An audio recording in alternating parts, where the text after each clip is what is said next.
quote myself, if you speak the truth, you will die. If you lie, you will die. So I've chosen to speak the truth and die peacefully. I want to start by saying that I am personally, particularly impressed with the governor of Enugu State. Because if all this is done in 2 years, we would have been very grateful in Kogi State if the boys' quarters of this building, this one outside there, is constructed in my state. I would have been appreciated by government. So with what we have seen, honestly speaking, I was in a place yesterday called the Cultural Center, and I appreciated that because it's thinking out of the box. Why I am particularly impressed this afternoon is Your Excellency's recruitment process in appointing your political appointees. The intellectual sagacity displayed by your Attorney General and the elderly retired lady, honestly speaking, gives me hope that if other governors, and even at the national level, will work on the recruitment process, because I've interacted with some Attorney Generals in some states. This means there's no nepotism. You are not giving carpentry job to tailors, and maybe the reason behind the successes we are seeing. So please, Your Excellency, maybe you tell your colleagues in the Nigerian Governors Forum, organize a retreat and teach them how to recruit how to recruit appointees. Square pegs in square holes. Because that is one of our fundamental problems in our state and even at the national level. In the history of this country at the time, a lawyer was the group MD of an NPC. You cannot give carpentry job to tailors. But from their presentation this morning, it shows that your recruitment process is fine. So I encourage those who are discouraged to continue to encourage you, because honestly speaking, I believe that democracy is about development and it's about the people. And from your presentation and what we are seeing, that is what is taking place here. Congratulations. Sir, I really want to appreciate you for what you are doing in Enugu State. Unlike the disaster we are seeing in Enugu State, you are doing very, very well. Coming to Enugu State, we don't need this thing for us to see what we are doing. In terms of infrastructural development, I see in Enugu State, I know how Enugu State used to be. We are doing very, very well. And sir, yesterday, you told us here during the opening section that the judicial are receiving their money as at Wednesday. I personally carried out investigation. And one of the judicial officers told me that they are not receiving their money as you claim. And I noticed it that one of your majesties, who happens to be my friend, used keke to court. They said that they don't have a car. And I was asking, how do they have their money and they don't even have a car? Secondly, sir, there is still at home in Enugu State. And from Pro-Wike now, nobody is here. And the essence of that is injustice being suffered by the people of Southeast. So you are doing well. You are doing well. I can give it to you. Please, I want you to intensify effort. Let the economy be released so that you have peace. Thank you and God bless you. I'm a senior advocate of Nigeria. Just one little question. The governor. I come to Enugu very often. So I'm not a stranger at all to Enugu. But it will be difficult for me to deny that I have not seen some ground-breaking changes. To do that will even be simple. I don't want to be a sinner. Now, the question I want to ask, based on this theme of transformational leadership, a theme I have written extensively on, how are you able, or have you been able, in a highly politicized environment, an environment that is shut, infested by political buccaneers, in an environment where there is more politicking than governance, how have you been able to navigate through like Momopa, who we are told discovered the river Niger at Kainji, even though he met the people there with the water? How have you been able to? Start with the first speaker. The first is on the issue of sit at home. When we came into government some years, 2 years ago, the situation we met on ground was one where everybody, whether you wanted or not, you were compelled to sit at home. And if you did not, it means that you're going to have a violent attack either on your property or on yourself. So that was the situation we met on ground. But I can tell you today, even in the Obete, we just made reference to, those who want to come to work, who want to trade on Monday, trade there in peace and in safety. And of course, you're a lawyer. You're not going to compel somebody who, due to his own, some political undertone or his political leaning, decides to stay at home.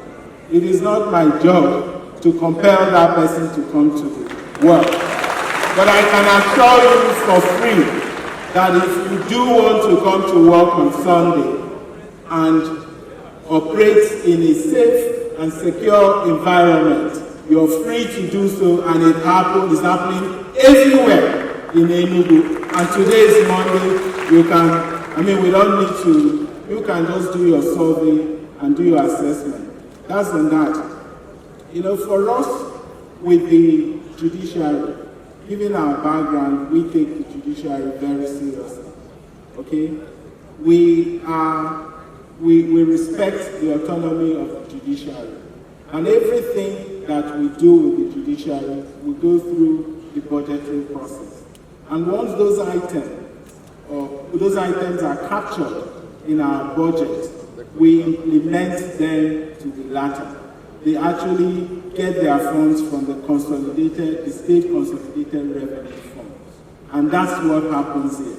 Okay, and they determine what they have budgeted. So if indeed there is issue of vehicles, they need to, of course, by now we have started the budget review committee is already set up. And the cost circulars have all gone out. So it's expected that all the various ministries, all the different arms of government will be able to bring in their budget, and it will be debated. Once those items are captured in the budget, they are then implemented from a frontline revenue position. And I think that addresses that. The next question was on so I think he talked about the judicial, so we've addressed that.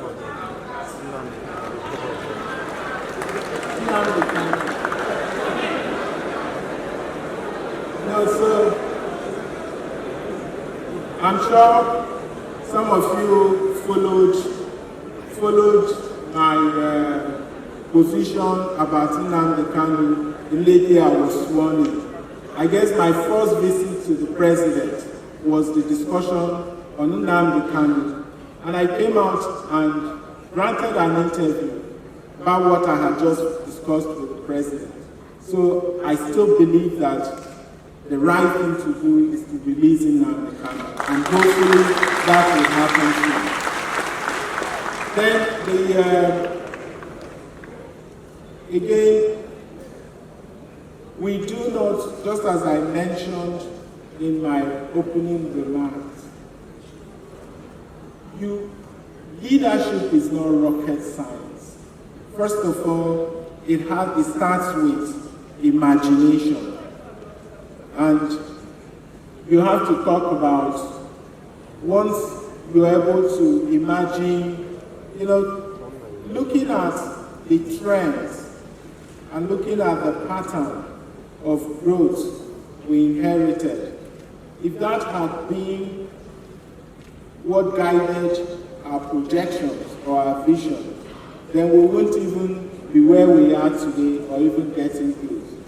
We felt that even though that model of growth may have served us to where we are today, but in order for us to build on what we have, to get to where we want to take our people, where we believe our people ought to be, we needed to think outside what we were already familiar with. So let's take the growth projection. If we look at our trend, our growth rate had been it oscillated between 2 and 4% in the last 20 years.